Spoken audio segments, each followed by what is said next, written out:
कांग्रेस शर्मा जिंदाबाद, कांग्रेस जयेश कुमार जिंदाबाद, कांग्रेस अब्दुल करीम जिंदाबाद, मजदूर एकता जिंदाबाद, NPS go back, old pension scheme लागू करो, ओल्ड पेंशन स्कीम लागू करो।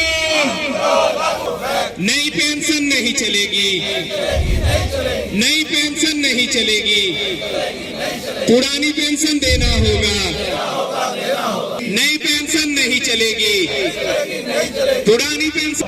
NPS go back, NPS go back, OPS लागू करो, ओपीएस लागू करो। मजदूर एकता जिंदाबाद, NPS go back, NPS go back. नमस्कार, आप देख रहे हैं अर्ली एक्सप्रेस न्यूज़ और मैं हूं अरुण त्रिसन। इस वक्त हम कठुआ के रेलवे स्टेशन पे हैं। आपको ये बता दें कि यहाँ पे उत्तरी रेलवे मजदूर यूनियन जम्मू तवी ब्रांच के जितने भी कर्मचारी हैं वो यहाँ पे हड़ताल, भूख हड़ताल पे जो है वो बैठे हुए हैं। हमारे साथ उनके प्रेसिडेंट हैं नरेश शर्मा जी। उनसे बात करेंगे कि ये भूख हड़ताल जो रखी है वो क्यों रखी गई है और इनकी मांगे क्या है। Nilesh Kumar, branch president URMU Jammu branch. आज हम लोग एक सिंगल डिमांड्स पे यहाँ बैठे हैं। 4 दिन से हालांकि ये हड़ताल हमारा चल रहा है, भूख हड़ताल। सारे रेलवे एम्प्लॉयज, पूरे 9 लाख रेलवे कर्मचारी पूरे इंडिया में इस हड़ताल को कर रहे हैं, चाहे वो जिस यूनियन को बिलोंग करते हो। आज उत्तरीय रेलवे मजदूर यूनियन NFIR के आह्वान पे इस कठुआ स्टेशन पे भी भूख हड़ताल रखी हुई है। ये शाम तक हमारा आज लास्ट चलेगा, 4 दिन का ये भूख हड़ताल।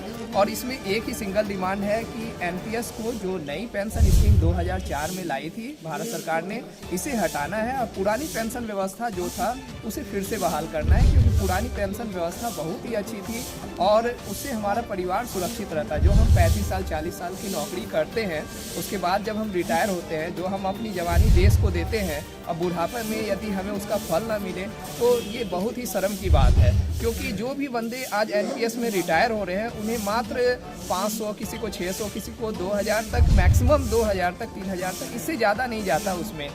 तो इतने में गुजारा नहीं हो पाएगा, किसी भी परिवार का नहीं हो पाएगा। और ये हमारे बुढ़ापे का सहारा है पुरानी पेंशन स्कीम। इसमें हमारी 10% हमारी सैलरी से कटता है, फिर भी हमें कुछ नहीं मिलता, क्योंकि ये जो है सीधा शेयर मार्केट में जाता है ये पैसा। जबकि पुरानी पेंशन में ऐसा कुछ नहीं था, 10% हमारी सैलरी से भी नहीं कटता था और फिर भी हमें जो है हाफ सैलरी, एक फिक्स सैलरी मिलती थी। आज ये चीज़ें पूरी तरह से समाप्त कर दी गई है, इसलिए हम NPS के खिलाफ है। पुरानी पेंशन व्यवस्था फिर से सरकार लागू करे।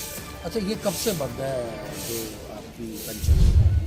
ये पेंशन जो है 2004 के बाद जितने भी नए एम्प्लॉय ज्वाइन किए थे सभी का बंद हो गया है।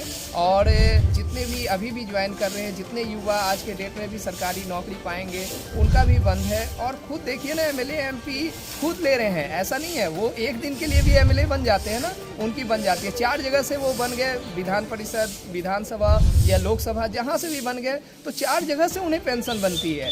लेकिन हमें कर्मचारियों को जो है नई पेंशन में रखा हुआ है। तो ये हमारी डिमांड है कि पुरानी पेंशन फिर से लागू किया जाए। और नहीं करने पे यदि सरकार नहीं मानती है तो 95% कर्मचारियों ने वोटिंग कर दिया है पूरे इंडिया में। सीक्रेट बैलेट इलेक्शन इससे पहले हमने किया था, प्रोग्राम चलाया था पूरे इंडिया में, उसमें 95% कर्मचारियों ने इस पर वोटिंग किया है कि हम सीधा हड़ताल की ओर रुख मोड़ेंगे, यानी रेल का चक्का जाम होगा लोकसभा इलेक्शन से पहले।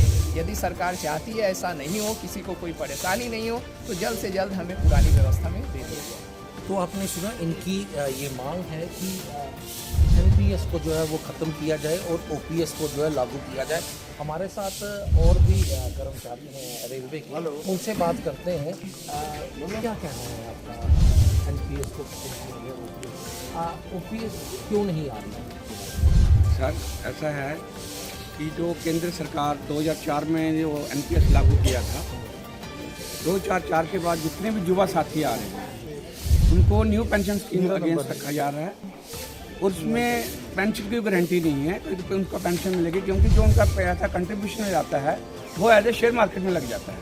शेयर मार्केट कब गिर जाए, कब खत्म हो जाए, उसका कोई गारंटी नहीं है। जो ओल्ड पेंशन स्कीम थी वो पेंशन जो है बुढ़ापे का सहारा होती थी। जब भी कर्मचारी रिटायर होता था उसकी जो लाइबिलिटी होती थी, उसको ग्रेजुटी मिलती थी, उसका पीएफ का जो उसका 10 पैसा कटता था पीएफ में, उसका विद इंटरेस्ट जो है सेंट्रल गवर्नमेंट जो है वो स्टेट वाले भी देते थे और सेंट्रल गवर्नमेंट भी उसको पैसे देती थी। रिटायरमेंट के बाद उसको जो है पीएफ का प्रोविडेंट फंड मिलता था, उसके बाद ग्रेजुटी मिलती थी, अब कम्यूटेशन मिलता था। अब जो न्यू पेंशन स्कीम है इसमें कोई प्रावधान नहीं है कि इसमें क्या मिलेगा, पेंशन मिलेगी या नहीं मिलेगी। यही एम्प्लॉइज हमारे रिटायर हो गए हैं, डेथ भी होगी, अभी तक उनको पेंशन का कोई सेटलमेंट नहीं है कि उनको पेंशन कितनी मिलेगी। क्या समझते हैं कौन सी सरकारें जो इन्वॉल्व हैं इसमें?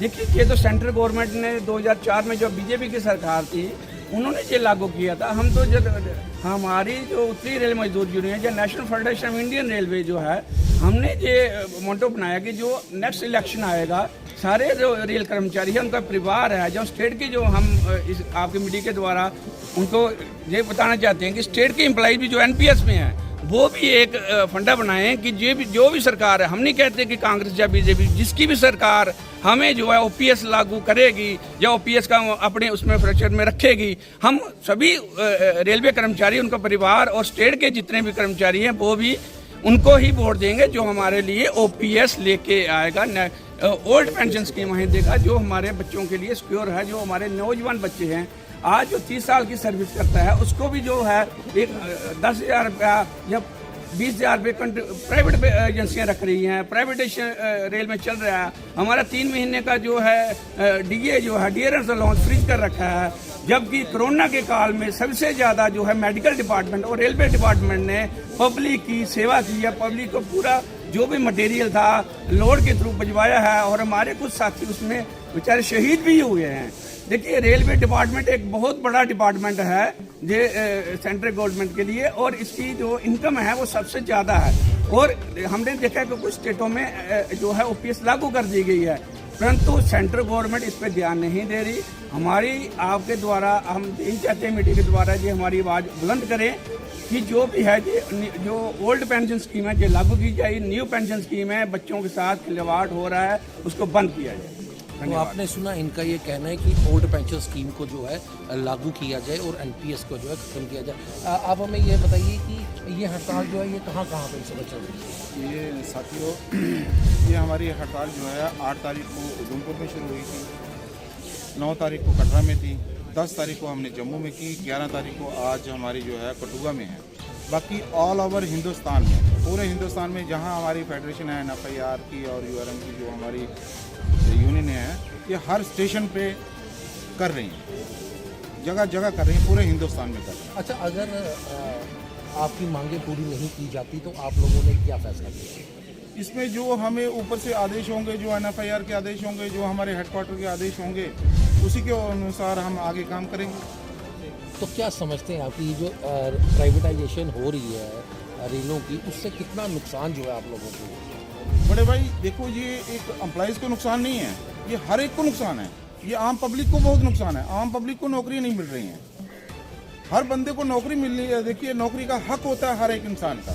नौकरी के लिए एक टाइम मैं आपको बताता हूँ, यहाँ तक मुझे नॉलेज है कि एक टाइम पे शायद 20 लाख के आसपास रेलवे में एम्प्लॉइज़ होता था, 20 से 21 लाख एम्प्लॉइज़ होता था। आज के टाइम में 10 से 11 लाख एम्प्लॉइज़ है रेलवे में। तो बड़े भाई देखो, 10 लाख नौकरी तो हमारी मरी, 10 लाख एम्प्लॉइज़ जो है जो पब्लिक है वो तो बेरोजगार है। आज यही तो सबसे बड़ी दिक्कत है। अगर वही नौकरियां अगर किसी गवर्नमेंट ने, मतलब किसी भी गवर्नमेंट ने अगर निकाली होती तो 10 लाख पोस्टें भरती, 10 लाख परिवार को खाना मिलता घर में। मुझे ये बताइए, 2024 में लोकसभा इलेक्शन जो है वो आने वाले हैं, क्या लगता है कि अगर आपकी मांगें पूरी नहीं की गई तो किस तरह से जो है इनको देखना पड़ेगा सरकार को? ये गवर्नमेंट सोचे जी इसके बारे में। देखिए, हम तो यही कहेंगे, हम पब्लिक से भी हर एक से सपोर्ट यही उम्मीद रखते हैं, आप लोगों से भी यही उम्मीद रखते हैं कि जो सरकार हमारी ओपीएस की बात उठाएगी उस सरकार के साथ हम लोग खड़े रहेंगे, चाहे वो बीजेपी हो चाहे कांग्रेस हो। हमारा तो मतलब एक संस्था है, हमारी आवाज़ उठाना हमारा हक है और जो गवर्नमेंट हमारी बात उठाएगी उस गवर्नमेंट के साथ हम खड़े। तो आपने सुना, इन्होंने बिल्कुल क्लियर कट ये कह दिया है कि 2024 में जो लोकसभा के इलेक्शन हो रहे हैं, अगर चाहे वो कांग्रेस हो चाहे वो बीजेपी हो, जो सरकार जो है इनका फैसला करेगी, ये लोग जो है उन्हीं के साथ चलेंगे। कठुआ से अरुण त्रिशल, अर्ली एक्सप्रेस।